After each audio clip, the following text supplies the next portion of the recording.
Okay, so here's project we're going to start. We're going to do a tree, and we're going to do colors in the color wheel in each of the sections around the tree, and you can do your color any way you want. But we're going to start with the tree, and we're going to do the tree all in black. It's like a tree trunk and branches, maybe in the wintertime where there's no leaves, and it's just the silhouette of the tree, kind of like at sunset when the sun's setting and you might see a sailboat in the ocean. The sailboat looks almost all black, it's all shaded, and the light is coming from behind it, and so you don't have light shining on it, so it appears to be black or a dark gray, almost looks like a shadow. But so we're gonna do our tree as a silhouette. So to draw our tree, we're gonna have the branches go all the way off the page and the trunk is gonna go off the bottom. We have drawn with eraser in the past.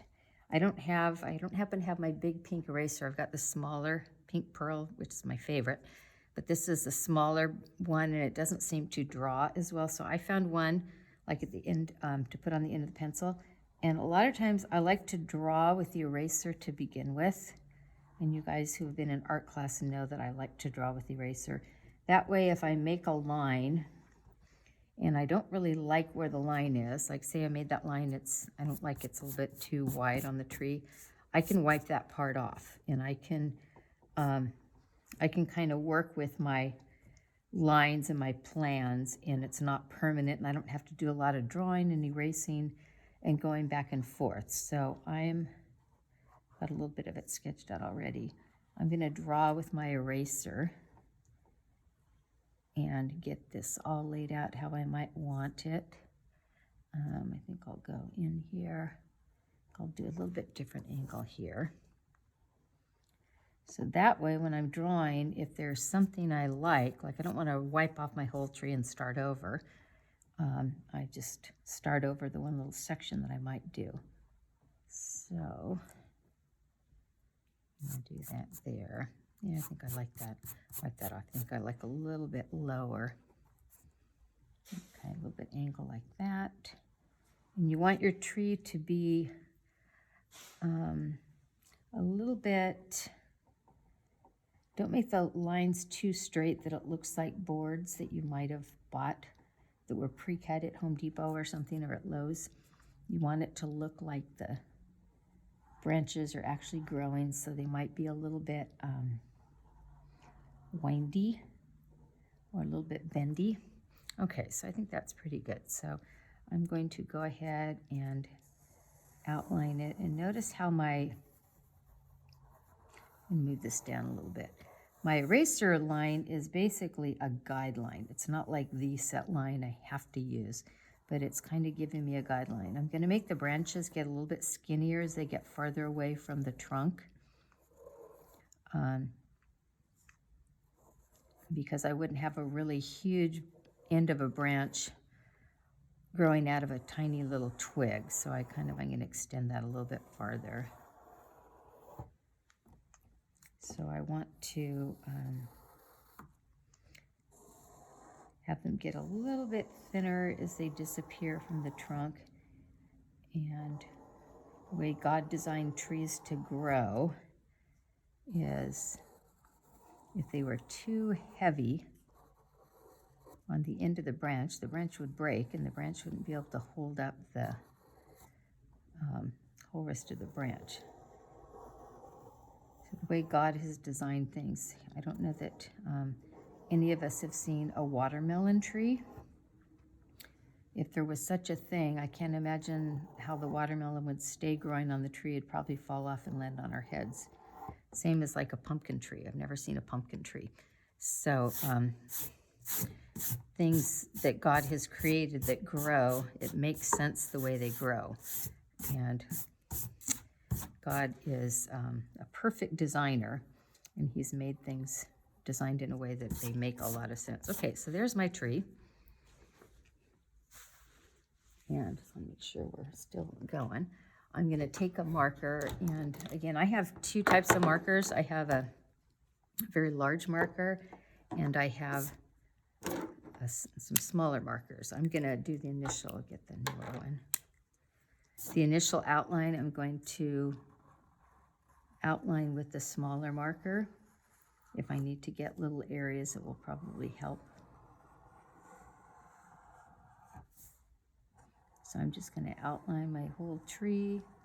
And if I need to adjust it a little bit as I'm drawing, like notice I'm not exactly on the lines, I might alter them a little bit. I'm going to curve that up a little bit here. I have a little jog there, and I'm going to bring that up. I'm going to kind of move this a little bit along.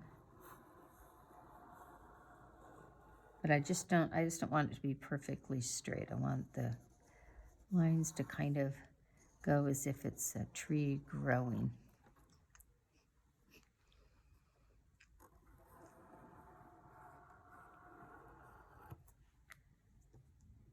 So I'm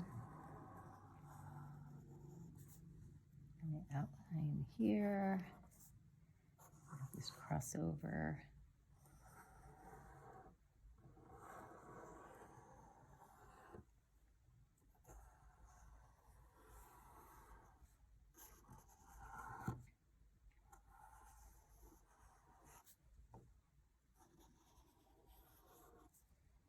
These are going to cross over each other, so it won't matter because I'm going to color them in solid in a minute. Okay, so there's my tree. Notice how the branches go off, and I'm not showing, the tree's not going curved like this at the bottom because the trunk is down.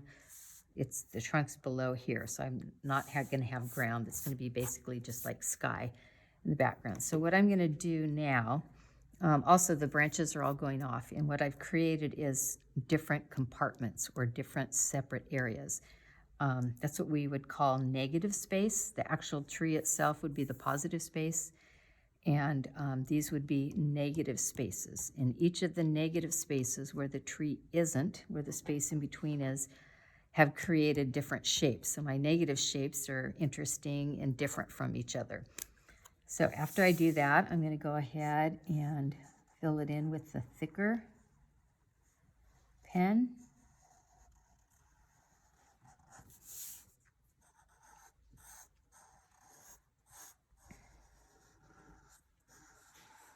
And I'm going to go, remember I'm going to color with the line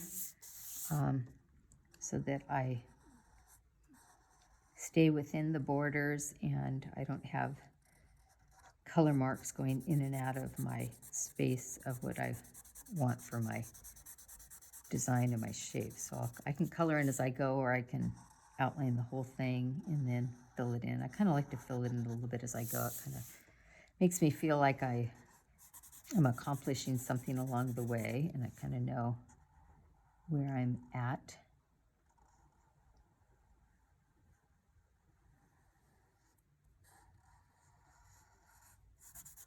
So I'll do one branch at a time.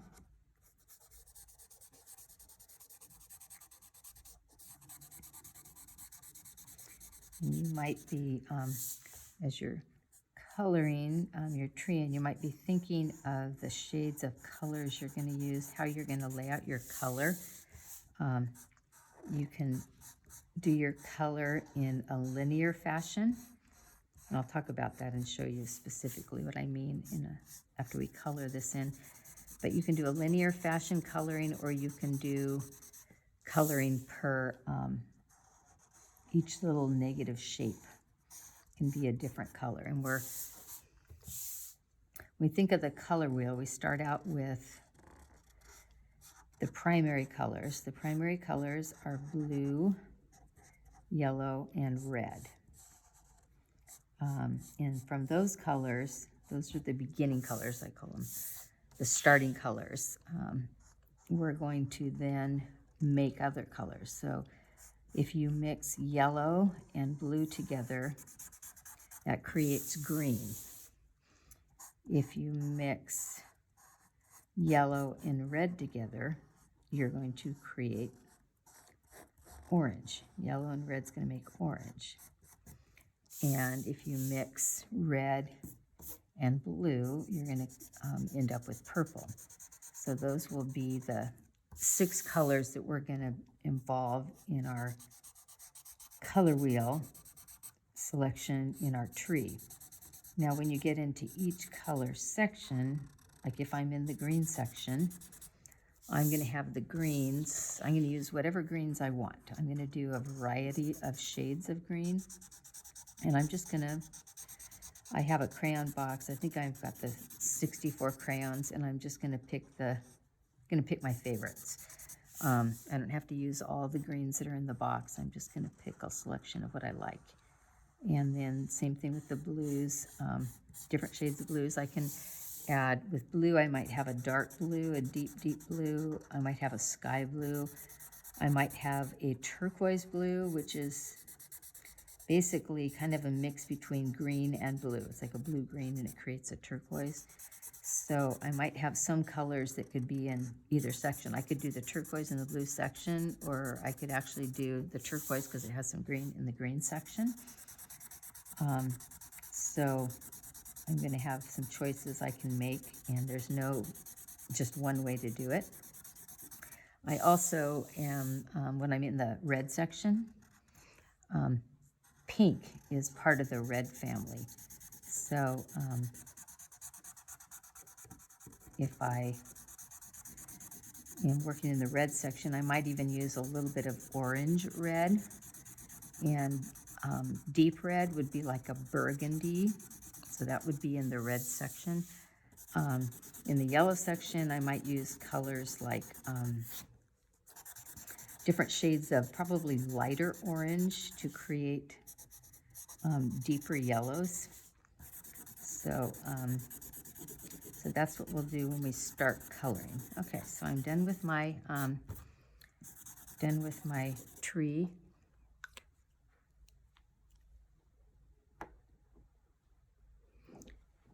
And if I would like to clean up and do any erasing, I will get rid of any extra pencil that I changed a few of my lines a little bit. So, so there we go. All right, so I'm ready to color, do my color, and we're going to take just a break, and I'm going to get my crayons out.